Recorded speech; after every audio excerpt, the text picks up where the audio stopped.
One of Canada's hardest hit airlines is getting a lifeline. Air Canada and the federal government reached a multi-billion-dollar agreement. Ottawa is providing the pandemic-battered airline an aid package of approximately $5.9 billion. That includes a $500 million purchase of Air Canada stocks.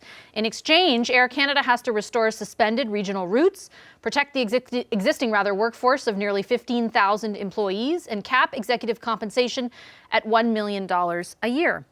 They have to also respect collective bargaining agreements, protect workers' pensions, and refund customers for canceled flights during the pandemic. I know that's a big one for many of you watching. Will other Canadian airlines get similar deals? Omar Alghabra is the Minister of Transport. He's with us from Mississauga, Ontario. Hi, Minister Alghabra. Good to see you as always. Thanks for making the time. Hi, Vashi. Good to be with you. Before I get to Air Canada, I have a quick question for you on that I'm hoping you can update our viewers on. That's around the P1 variant from Brazil. I know that there's been updated travel, screening put in place as of today for people coming from Brazil who have traveled in the last 14 days to Brazil. Is your government considering, though, a blanket ban on flights? Vashi, I want to assure your viewers that, as we've done in the past, we've always been committed to protecting the health and safety of Canadians, and we're constantly monitoring the situation as it evolves. We are in discussions about what measures, if any, are needed. So I don't have anything to say to you today, but I could tell you that we are monitoring the situation. So you're not at the point where you've made a decision. I just asked because I know the Prime Minister was asked earlier today, but since then you have put in those new restrictions or the new level of screening for people arriving, which to me signals that there is a certain level of concern from your government. And I'm just wondering at what point, like, is there a certain number, for example, of active cases of the P1 variant in this country before your government says, okay, we need to do something more? Yeah, I mean, that's why those measures are in place, is precisely to see what data tells us, what evidence is saying, and then based on the findings, we will make a decision. Okay, let me move to the agreement with Air Canada. And I think the big ticket item that I mean no pun by that, but that I know a lot of our viewers are interested in, and that is the area around refunds and the sort of condition placed on Air Canada that they have to refund tickets over a certain time period. Does your government have any recourse if they don't offer those refunds?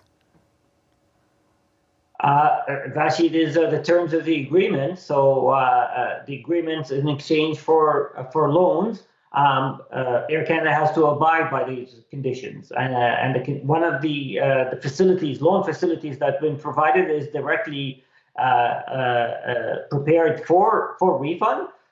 So that's what Air Canada's commitment is. We have dates. Any passenger who bought a ticket prior to March 22nd and then decided to cancel their flight because of COVID, they are eligible for a refund, or any passenger who bought a ticket after February 20th and then the airline itself canceled their flight, they are eligible for a refund.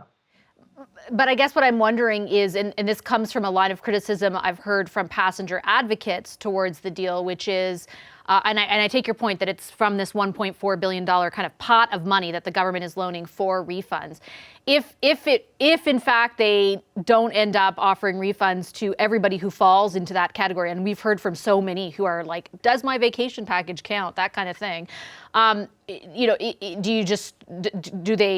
Do they not receive other parts of the loan? Because this is a specific pot of money for refunds. It's not really the substance of the rest of the loan. Actually, I can assure you and your viewers and everybody who's waiting for a refund, Air Canada is legally obligated to fulfill the terms of the agreement we signed with them. And has Air Canada presented to your government the scope of how much they think they owe people, like of that $1.4 billion, for example? Oh yeah, there's a reason why the facility is the size it is, because we have done our homework with Air Canada. We've estimated. Obviously, look, some passengers may choose to keep the voucher. So we've done an estimate along with Air Canada, and we've looked at the size of the tickets that were bought, and those are our estimates. What about the fact that I heard you and the Deputy Prime Minister last night say that if other airlines, for example, want to access that $1.4 billion for the purposes of refunds, that you would negotiate that with them? Does that mean that number might go up Is it possible that the number goes up, or is that the ceiling that your government has set for refunds? We want to make sure that every passenger that bought a ticket within those dates will get refunded. So the same options, the same facility will be available to other airlines to make sure that every passenger who bought a ticket within those parameters, Vashi, will be refunded. So just to be clear, it won't necessarily tap out at $1.4 billion.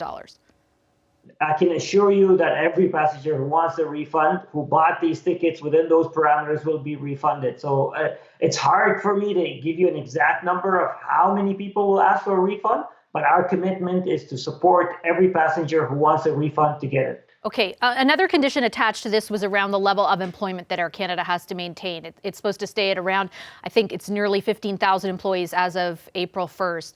But that doesn't take away from the fact that during this pandemic, Air Canada has laid off another 20,000 people. I know that, and you and the Deputy Prime Minister described in detail sort of the reasons that it took the length of time that it did, the various conditions that were attached to this agreement. But like I said, a lot of Canadians lost their jobs because your government ended up taking a long time to come to this deal, especially also compared to some other countries like Germany and France and the US, which quote unquote bailed out their airlines earlier. What do you say to those Canadians who have no guarantee of getting their jobs back? Vashi, let me just say that COVID-19 has been very tough on airline workers and the airline companies. COVID-19 has been tough on everyone, but particularly the aviation sector because of this is, as we all know, this is not the right time to travel, and airline companies have lost the overwhelming majority of their customers. So it's been a tough time, and you're right. So many jobs have been lost during this period. Our commitment, the fundamental aspect of this package is to protect jobs. And yes, you're right. We agreed with Air Canada on a floor for jobs, but we are confident that this is only the floor, that as we start restoring routes, as we start restoring flights, when public health conditions become amenable, we are going to see a lot of jobs returning, and not just for Air Canada, in maintenance, in supply chains, so many other sectors or areas that depend on the airline sectors will benefit from this package. Respectfully, though, there's no guarantee of any of that, which you describe in this agreement, right? And my question is more, do you regret not being able to arrive at it earlier, given, like I said, 20,000 people, 1,700 people just in the month of January alone? Even a few months could have made a bit of a difference. You're right, Bashi. Let me just say the guarantees are that there are no more job losses. However, it was very hard to put what would the floor look like given the variability of COVID circumstances. So yes, we want to restart travel, but we also still have to respect and adhere to public health advice.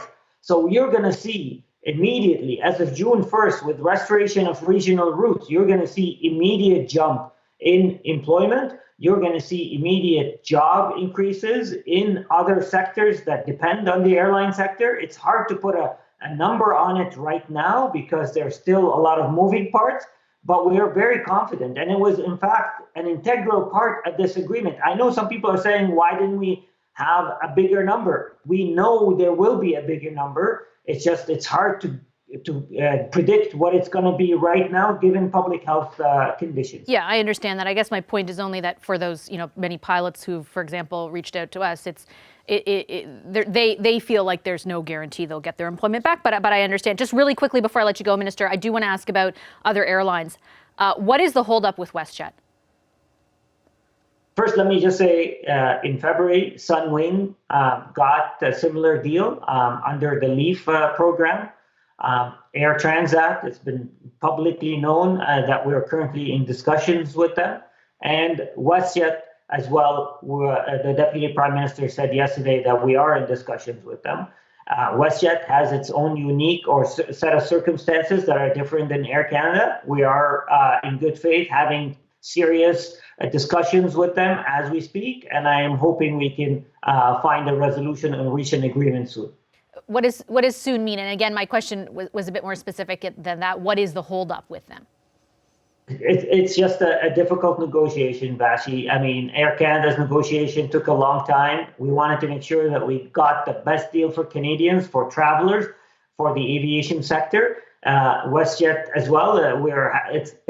These negotiations are complicated, are multidimensional, so I'm not able to tell you or guess when it's going to happen, but we're in it in good faith and we're hoping to reach a deal. Okay, Minister, I'll leave it there. Thanks again for your time. Appreciate it as always. Thanks, Vashi. Hi, I'm Vashi Capellos, host of Power in Politics. See more of our show by subscribing to the CBC News channel or click the link for another video.